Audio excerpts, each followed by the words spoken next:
I watched her laugh. Not my laugh.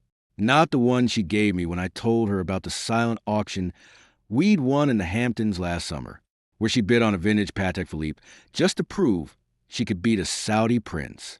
This laugh was different, looser. It came from lower in her throat, and it was aimed at Ethan Price, who was leaning in, his elbow resting on the white linen like he paid the bill. Relax, Nathan, Victoria said, not looking at me. She speared a piece of Dover sole with her fork. You look like you're about to short the market. Just thinking about the seating chart, I said, wondering if Ethan should be sitting so close to the CFO. Might give the wrong impression. Ethan grinned. He had perfect teeth. Whitened. Probably. You sure? You look like you're about to fire someone. Or maybe just audit them. I met his eyes. He held the stare. Half a second too long. That was the tell. Not the way Victoria's foot brushes under the table. That could be an accident. Though I knew it wasn't. It was the way he wanted me to see him seeing her. Arrogance. He thought he'd already won. The London office is running smoothly, Victoria said. Her tone clipped. She hated it when I questioned her people. Ethan's been indispensable, especially with the merger. Indispensable. I repeated. I picked up my glass of Montrachet, swirled it. Good word. The rest of the dinner was a performance. Victoria dominated the conversation synergies. Q3 projections. The new AI integration, nobody understood, but everyone pretended to. She touched Ethan's wrist twice when he spoke. He leaned back in his chair, soaking up the attention like a junior associate who just landed a corner office. The other partners laughed at her jokes. They didn't laugh at mine. They never did. I wasn't the personality type. I was the money type. Or so they thought. When the espresso arrived, her phone lit up, face down, but the vibration pattern was distinct. 2 short, 1 long. Our old code. I'd set it up for her 3 years ago when she was traveling alone in Milan, and her hotel got broken into. She'd changed the contact name, obviously, but not the pattern. I didn't need to see the screen to know it was him. She flipped the phone over, killed the screen, and tucked it into her clutch. Busy night? I asked. Always, she said, without meeting my eyes. Later, in the car at Maybach, I'd lease a month because she liked the smell of the leather. She scrolled through her messages.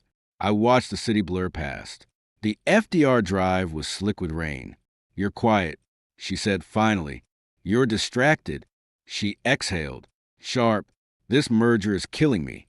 Ethan's been handling the London office. It's nothing. Right, I said. Nothing.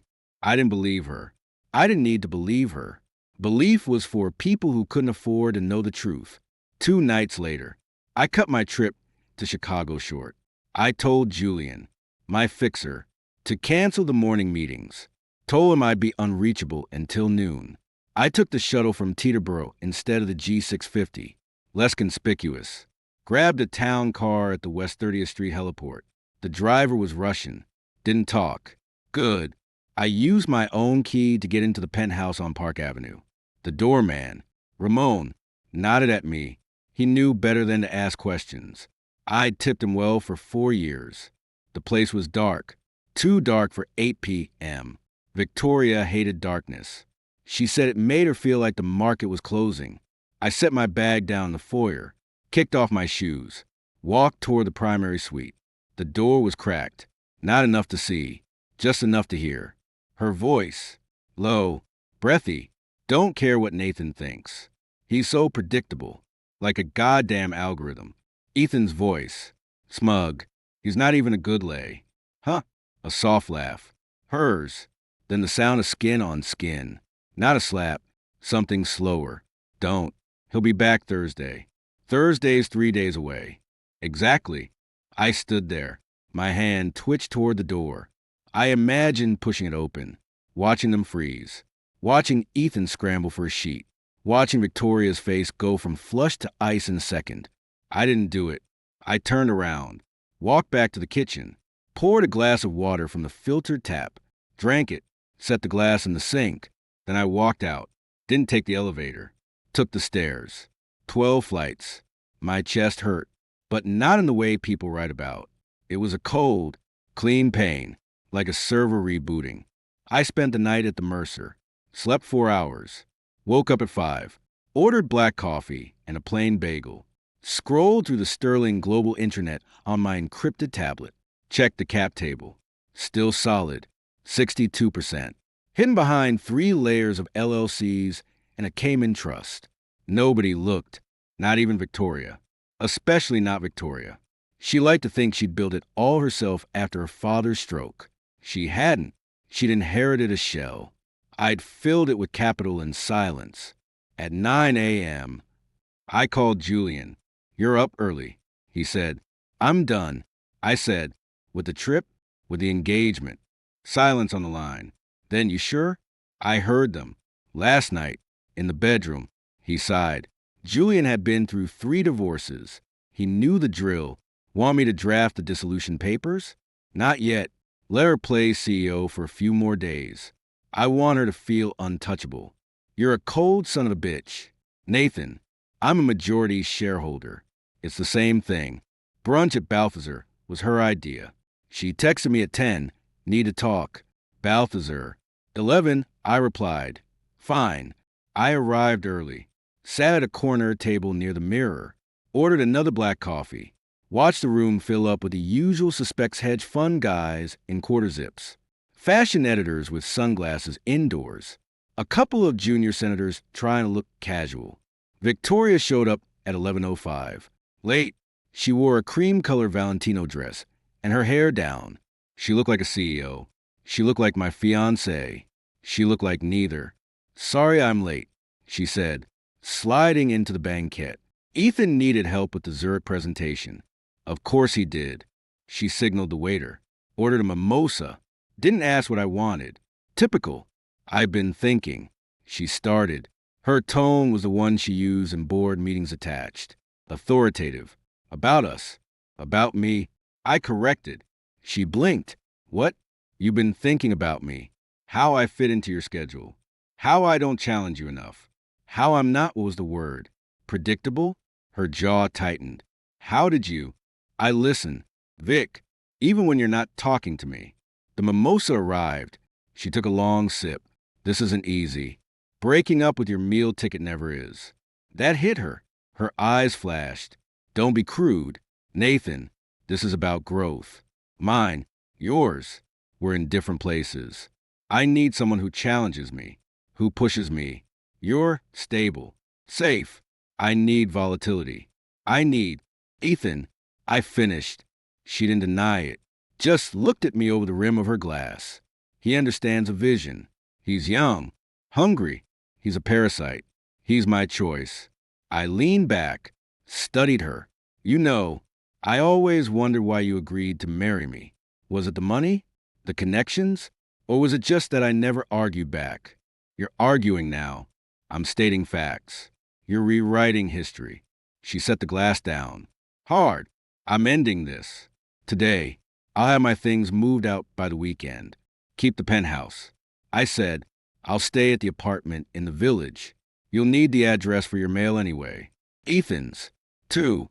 I assume." Her lips parted. "You know about..." "I know everything. Victoria. I just didn't care enough to stop you. Until now." She stared at me for the first time in months. Maybe years. She looked unsure. "You don't seem upset." "I'm not." I lied. "I'm relieved. Now I don't have to pretend I respect your judgment." I stood up, tossed a 50 on the table. Didn't wait for change. As I walked past the host stand, I heard her phone buzz. Once, twice, Ethan's ringtone. She answered it before I hit the front door. Outside, the sun was too bright. I squinted, pulled out my phone, texted Julian, "Do it," leaked the Zurich numbers. The real ones, not the ones Ethan's cooking. He replied instantly, "Done."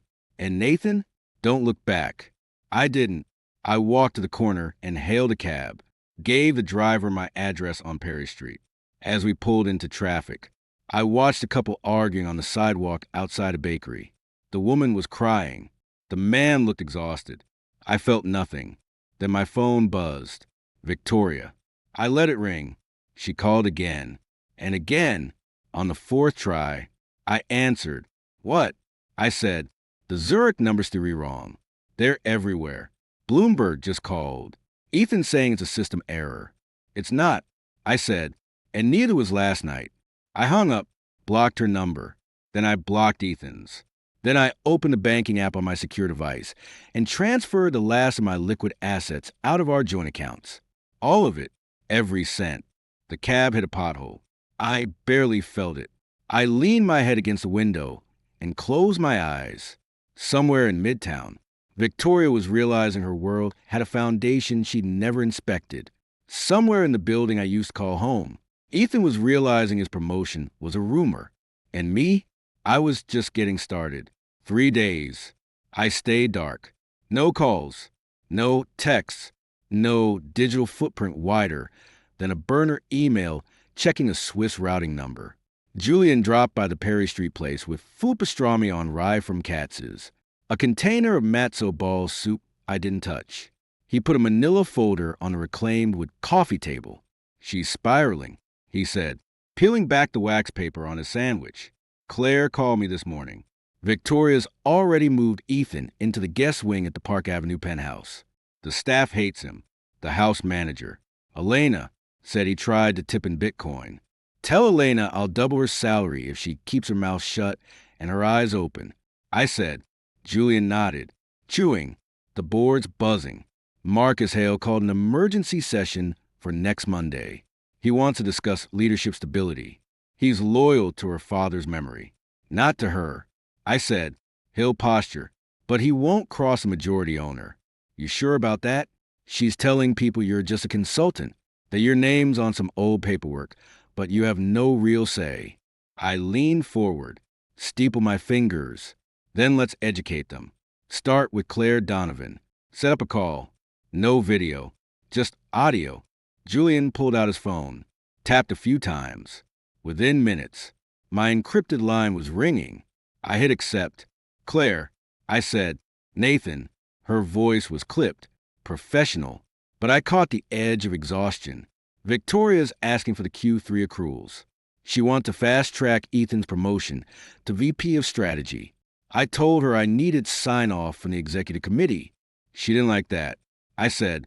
"She threatened my job, said she'd have me replaced by the end of the week." A pause. "I've been with Sterling for 12 years. I built the finance infrastructure she's taking credit for." "I know," I said, "which is why you're going to do exactly what I tell you. Deny the promotion. Tell her the numbers don't support a new C-suite hire, especially one with no public market experience. If she pushes, remind her that the audit committee has final say on VP-level appointments. She'll go Marcus." Claire said, "Let her. Marcus answers to the shareholders, and the largest shareholder is currently on this call." Silence on the line. Then, a sharp intake of breath. "It's true." Then, "The rumors. You own the majority stake. 62%. I confirmed. Held through Northwood Holdings, Beacon Equity Partners, and the Caldera Trust, none of which have my name on the public filings. Keep it that way for now." "Jesus. Nathan, why didn't you ever?" "Because it suited me to let her think she was in charge, until she decided to fuck the help and torch the cap table." Claire let out a dry laugh. "Ethan doesn't even know what a cap table is.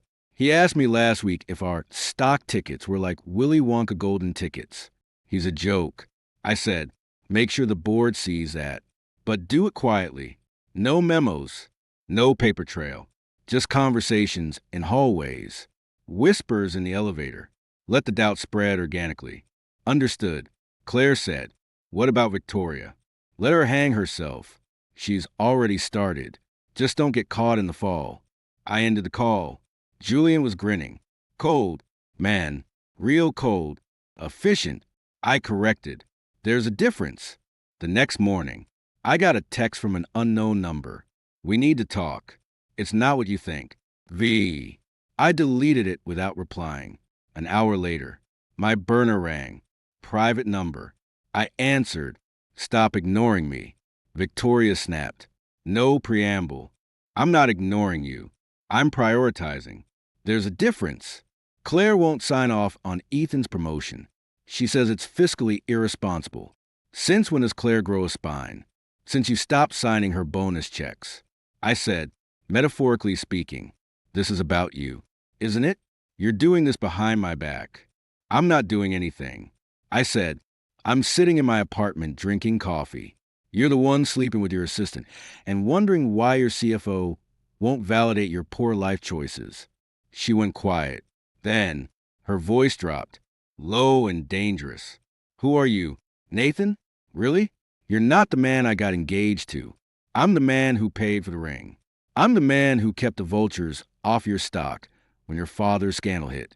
I'm the man you forgot existed the second Ethan Price started complimenting your quarterly reports. You're pathetic, she hissed, hiding in the shadows, too scared to face me like a man. I'm a majority shareholder. Victoria, I don't need to face you. I can replace you. And I will. I hung up, blocked the new number. Julian walked in from the kitchen, holding a fresh coffee. She's calling everyone, he said. Marcus just texted me. She wants a full review of all legacy equity positions. She's digging. Let her dig. I said, she'll hit a wall of LLCs and trusts drafted by lawyers who make 7 figures a year to not remember my name. She'll exhaust herself. You're enjoying this, Julian observed. I'm learning. I said, I learned that love is a liability. Loyalty is a myth. And silence is the loudest statement you can make in a boardroom. That afternoon, I had a video call with Marcus Hale. I kept my camera off, used a voice modulator not because I needed to hide, but because I wanted him to hear the power, not see the face. Mr. Cole, Marcus said, his brow furrowed. Victoria tells me you're disrupting operations. Victoria tells you many things. I said, my voice a flat, digitized tone. None of them relevant to the 62% of this company I control. The question isn't whether I'm disrupting operations. The question is whether you want to keep your seat on the board when I call for a vote of no confidence in the current CEO. Marcus paled, even through the shitty webcam. I saw it. Now, hold on. We value Victoria's leadership. You value the illusion of her leadership. I value returns. And right now, the only return she's generating is for Ethan Price's ego. Shut down his promotion. Freeze his expense account. And tell Victoria this. The next time she tries to audit the shareholder registry, she'll find a cease and desist order on her desk signed by every trustee of the Caldera Trust. You can't just. I just did. Check your email. Marcus. The letter's already there. Have a good day. I ended the call. Julian raised an eyebrow. You sent the letter? I drafted it 6 months ago, just in case. Never hurts to be prepared. By evening, the gossip was circulating. Victoria Sterling's losing control. The CFO's blocking her moves. The lead director's gone silent. I watched it unfold from my couch, scrolling through anonymous threads on a finance Discord. Ethan posted a photo on his private Instagram shot of a bottle of Macallan 25 and 2 glasses. Caption #power couple #Sterling winning. I screenshotted it, forwarded it to Claire with a note. Add this to the cultural audit. Later that night, my secure line rang again. This time, it was Claire. She knows something's wrong. Claire whispered. She's in her office, screaming at Ethan. He's telling her it's just politics, but she's looking at the cap table on her monitor. I saw her refresh the page 4 times. Let her look. I said, she won't find me, but she'll start to feel me. That's worse. What's the next step? Wait, I said, she'll come to me, or she'll implode. Either way, I win. I hung up, stared at the ceiling. For a moment, I remembered the first time I met Victoria, at a charity gala for Lincoln Center. She was sharp, brilliant, hungry. I thought we were the same. I was wrong. She was hungry for the spotlight. I was hungry for the switch that turned it on and off. My phone buzzed one last time. A text from Julian. Ethan just tried to access the executive payroll portal. Failed 3 times. Security logged it. I smiled. Then I slept. For the first time in weeks. I didn't dream of her. I dreamed of numbers. Clean, cold, obedient numbers. Monday, I didn't go in early. I went in late. 9:05 a.m. Enough time for them to feel my absence. Not enough time for them to settle into the idea that I wouldn't show. The car dropped me at 1 Vanderbilt. I walked past security without a word. They knew my face. They just didn't know the name attached to the equity. The boardroom was on the 54th floor. Glass walls, soundproofed. I pushed the door open. Heads turned. Victoria was mid-sentence, standing at the head of the table, laser pointer in hand. A deck on the screen behind her. She stopped talking when she saw me. "Nathan," she said. "Cool," controlled. But her knuckles were white around the pointer. "This is a closed executive session." "Not anymore." I said. I didn't raise my voice. I didn't need to. The room went quiet enough to hear the hum of the HVAC. I walked to the empty chair at the head of the table, the one she'd taken and sat down. I put a slim manila folder on the polished wood. Ethan was standing behind her, holding a tablet like a shield. He looked at me, then at Victoria, then back at me. His Adam's apple bobbed. "You weren't invited," Victoria said. Her tone was ice, but there was a hairline fracture in it. "I own the room," I said. "Invitations are for guests." Marcus Hale cleared his throat. He was sweating through his Brioni suit. "Nathan, we weren't expecting you. We're discussing Q3 guidance and personnel matters." "Personnel," I repeated. I looked at Ethan. "You mean him?" Ethan straightened. "I'm VP of strategy now, pending final sign-off." Obviously, I said. I slid the folder across the table toward Marcus. Page 3. Marcus opened it with reluctant fingers. His eyes scanned the document. I watched the blood drain from his face. He looked up at me, then at Victoria, then back at the paper. This is the ownership breakdown," Marcus stammered. "It says 62%, held by Northwood Holdings, Beacon Equity, Caldera Trust, all controlled by me." I said, "Have been since 2019, when Robert Sterling sold his stake during the liquidity crisis." Victoria assumed those shares were fragmented across institutional investors. They weren't. They were consolidated under my name through entities your lawyers never bothered to pierce because they were too busy billing by the hour for regulatory compliance. Victoria's mouth opened. No sound came out. "Tin, you lied." I didn't lie. I said, "I omitted. You never asked. You were too busy taking credit for my capital. You wanted to be the face of Sterling Global. I let you, but you mistook my silence for permission. This is absurd." Ethan cut in. His voice was higher than usual. "Even if this is true, which it ISN to can't just walk in here and—" "Shut up, Ethan," I said, still looking at Victoria. "You're here because she likes the way you nod during meetings. Because you tell her she's brilliant while you're fucking her on the desk she thinks she earned. You don't understand leverage. You don't understand equity. You don't even understand the expense report you submitted for that Macallan you posted on Instagram." Ethan's face went red. Victoria reached for his arm. He shrugged her off. "You can't talk to him like that," she said. "I can do more than talk." I said. I turned to Marcus. "Call for a vote of no confidence in the CEO. Effective immediately." "On what grounds?" Victoria snapped. "Gross negligence. Misuse of company resources. Conduct unbecoming an officer. Take your pick. Or I can add fraudulent misrepresentation of corporate ownership to the list. Your choice." Claire Donovan spoke up for the first time. She was sitting 2 seats down from Victoria, her hands folded neatly. "The numbers on page 4, they're audited. KPMG signed off last week." Victoria whipped her head toward Claire. "You knew?" "I found out this morning," Claire said evenly, "when Mr. Cole's counsel sent over the certification. I also reviewed the Zurich figures. The ones you told the board were system errors. They weren't. Ethan altered them to hide a $4. $2 million gap in the integration budget. I have the metadata." Ethan stepped back like he'd been slapped. "That's Noti was trying to. You were trying to cover your ass." I finished, and Victoria was too busy looking at your ass to notice you were burning hers. "This is a coup," Victoria said.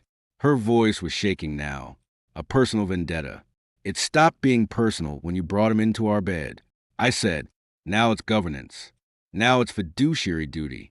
And I'll be damned if I let a woman who can't keep her legs closed run a public company I own. The room went dead silent. Even Ethan didn't move. Victoria's eyes filled with tears, not sad tears. Angry ones. Humiliated ones. You don't have the votes. She whispered. I have 62%. I said, I don't need votes. I need a pen and a new CEO. Marcus looked at the other board members, 4 men, 3 women, all handpicked by Victoria or her father. None of them met her eyes. Not one. The motion carries, Marcus said quietly, pending a formal ratification at the annual meeting, but effective immediately. Victoria, you're placed on administrative leave. She stood there for a long moment. Then she grabbed her laptop, her phone, her water bottle. She looked at Ethan. Come on. He didn't move. Ethan, she hissed. Let's go. He glanced at me, then at the door. Then he followed her out, like a dog that had just realized its master wasn't holding the leash anymore. I stayed seated, looked at Claire, interim CEO, until further notice. She nodded once, understood. I stood up, walked to the door, paused, looked back at Marcus. Clean up the Zurich mess. Terminate Ethan Price's employment, effective yesterday, and send Victoria a copy of the cap table, highlighted in yellow. Then I left. I didn't look back. I took the private elevator to the basement garage, got in the car. My driver, James, didn't ask questions. He just merged into traffic on 42nd Street. My phone buzzed.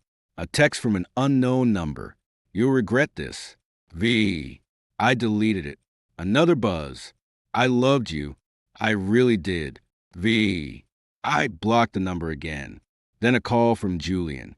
I answered. Holy shit, he said. Claire just called me. You actually did it. Told you. I said. What's next? Wait for the leak. I said.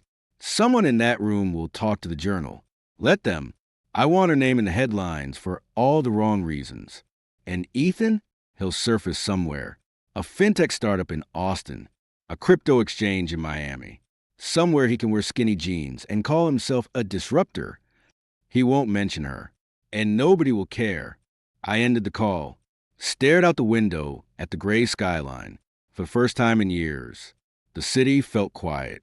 Not peaceful. Just quiet. Like the market after hours. The leak hit Wednesday. Not the Journal. Lauren Kim at Bloomberg got it first. Sterling Global CEO ousted in boardroom coup. Silent majority owner revealed. The subhead was better. Victoria Sterling's fiancé held 62% stake. Sources say, I read it on my tablet while eating scrambled eggs at the kitchen island in the village. No butter, no toast, just protein and facts. Julian called before 9. You see it? He asked. I'm reading it now. I said, Kim's good. She nailed the Cayman structure without tripping any NDAs. Victoria's losing her mind. She's calling every contact she has, trying to get ahead of the narrative, claiming philosophical differences. Let her, I said. Philosophy doesn't pay legal fees. By noon, the story was everywhere. CNBC had a cheering. Sterling shakeup. What happens next? Victoria released a statement through a PR firm I didn't recognize. After careful consideration, I have decided to step down as CEO of Sterling Global to pursue new opportunities. I wish the company continued success. It was bullshit, and everyone knew it. Claire called me at 1. Her voice was steady, but I could hear the adrenaline. The stock's up 4%. She said, institutional buyers are moving in. BlackRock just increased their position. They like the clarity. Good. I said, keep the comms tight. No interviews. No vision statements. Let the numbers speak. Victoria's demanding a severance package. 8 figures. Her lawyers are citing the original employment agreement. Deny it. I said, paragraph 17, subsection C. Termination for cause, including but not limited to gross negligence or conduct detrimental to the company. Voids all post-employment compensation. Ethan altering the Zurich books qualifies. So does her relationship with a subordinate, if we want to go there, which we don't. Not yet. Understood. Claire said, what about the board? Marcus is asking about the annual meeting. He wants to formalize your role. Tell him I'll address the shareholders when I'm ready, not before. And remind him that 62% doesn't need a title to control the agenda. I hung up. My phone rang again. Unknown number. I almost ignored it. Something made me answer. Hello? Silence. Then, a shaky breath. It's me, Victoria. Her voice sounded small, thin, like she'd been chain smoking for 3 days. You have a lot of nerve calling this number. I said, I didn't know. Nathan, I swear to God, I didn't know you owned that much. If you'd known, you would have married me faster and fucked him quieter. I said, spare me the revisionist history. She exhaled. Sharp, you're enjoying this. Watching me burn. I'm watching you learn. I said, there's a difference. You thought power was a title. It's not. It's a ledger. And you're no longer on the asset side. I loved you, she whispered. You loved the version of me that let you in arguments you didn't understand.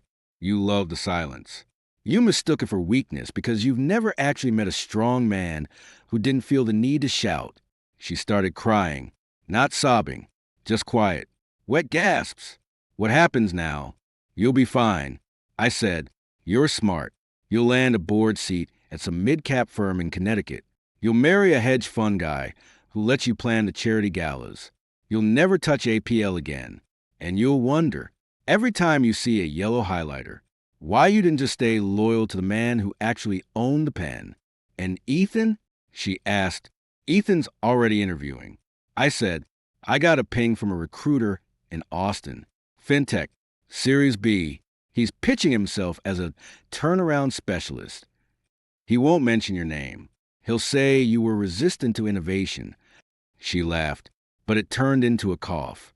You're destroying him. I'm removing him from my ecosystem. There's a difference.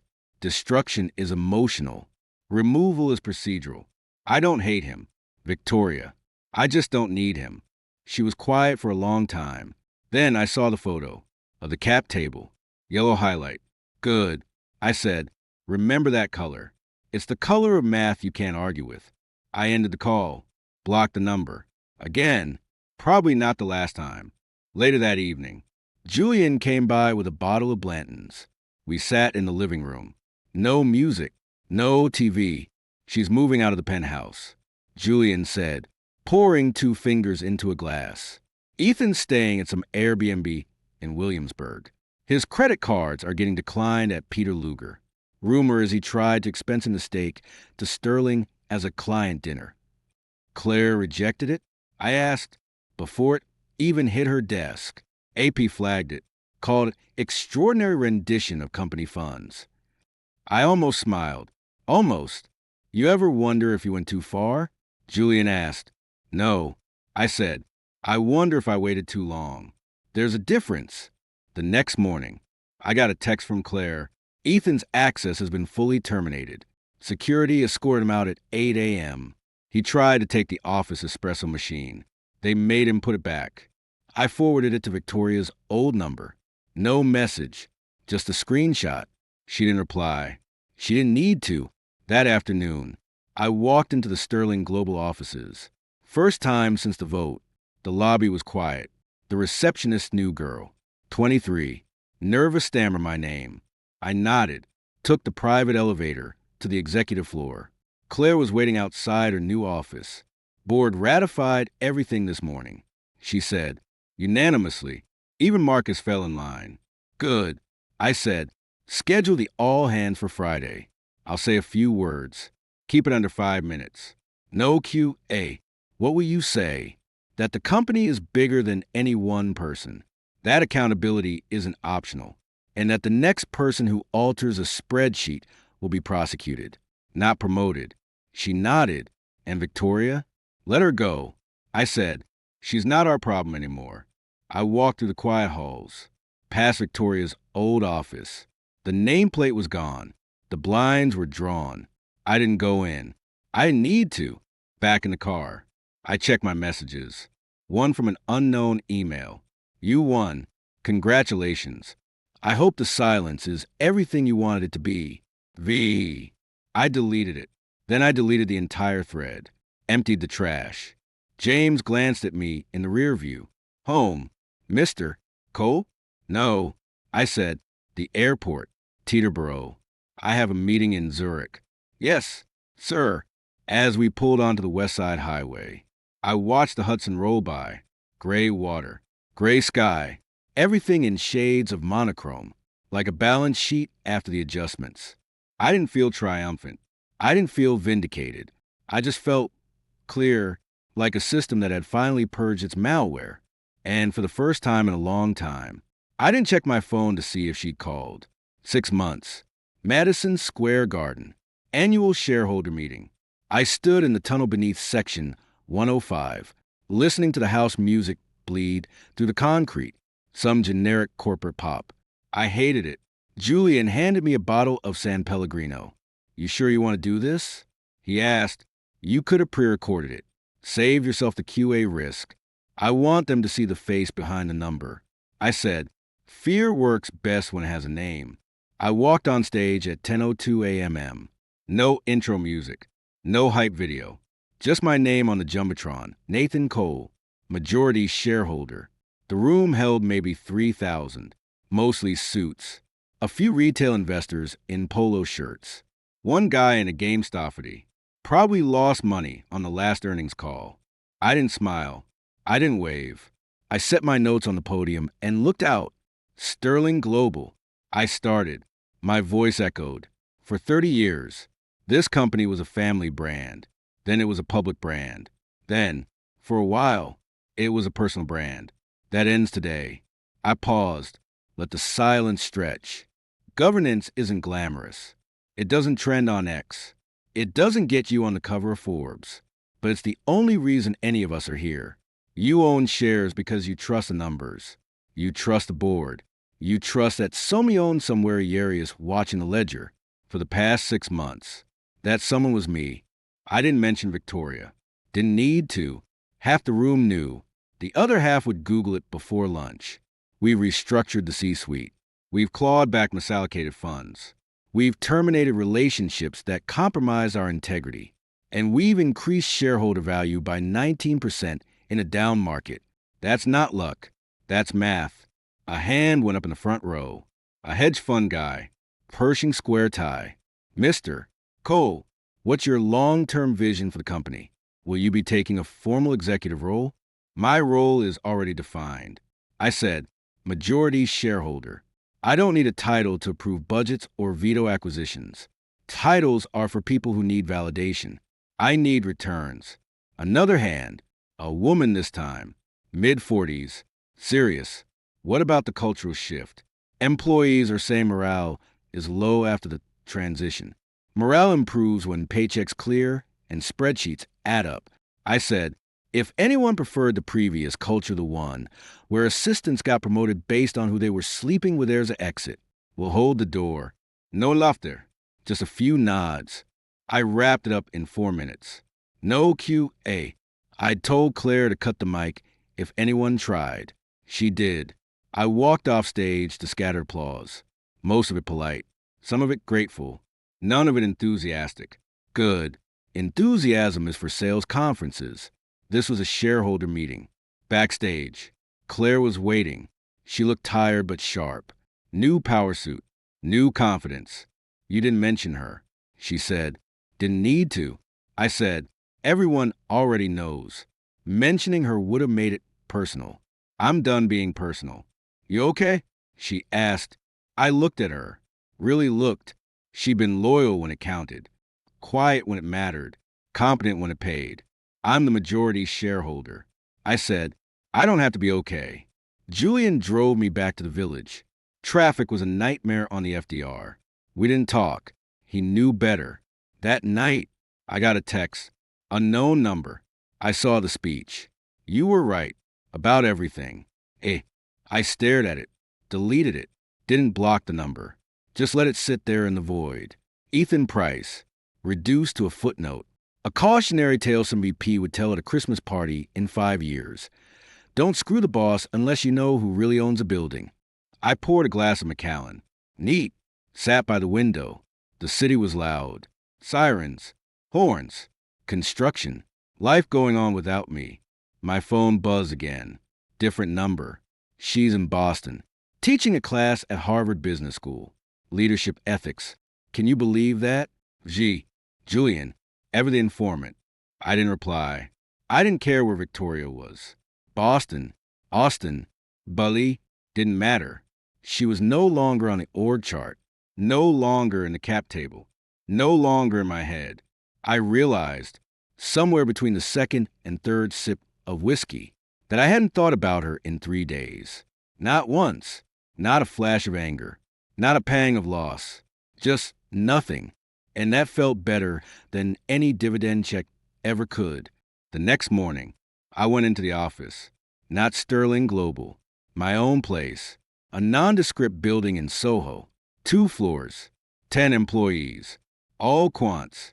All quiet. I sat at my desk and opened a secure terminal. Checked the holdings. Sterling was performing. Claire was handling the day-to-day. The board was compliant. The stock was stable. I scrolled past it. Looked at the new acquisition Julian had mentioned. A media company in Los Angeles. Digital first. Profitable. Clean slate. I picked up the phone. Dialed the CEO. Nathan Cole. I said when he answered, let's talk about Q1 targets. No emotion. No history. Just business. After the call, I leaned back, stared at the ceiling. For a second, I remembered the rehearsal dinner. The laugh. The way Victoria's foot brushed Ethan's under the table. The way I'd stood outside that bedroom door and felt nothing. I'd built an empire on that nothing. Turned silence into equity. Turned heartbreak into a holding company. And the best part? Nobody would ever write a book about it. Nobody would make a movie. Because the real story wasn't sexy. It wasn't about love or betrayal or redemption. It was about 62%. I stood up, walked to the window. The city stretched out below me. Millions of people. All chasing something. Money, power, love. All of them temporary. All of them negotiable. Except math. Math didn't care about your feelings. It didn't care about your affair. It didn't care if you cried or screamed or begged. Math just was. And I owned the majority. I turned away from the window, picked up the folder Julian had left on my desk. New opportunities. I opened it, started reading. Somewhere, Victoria was lecturing 20-year-olds about ethics. Somewhere, Ethan was explaining to a startup founder why his last job didn't work out.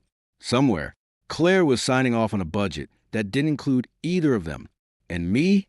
I was just getting started. I closed the folder, looked at my reflection in the glass of the skyscraper across the street. I didn't smile. I didn't need to.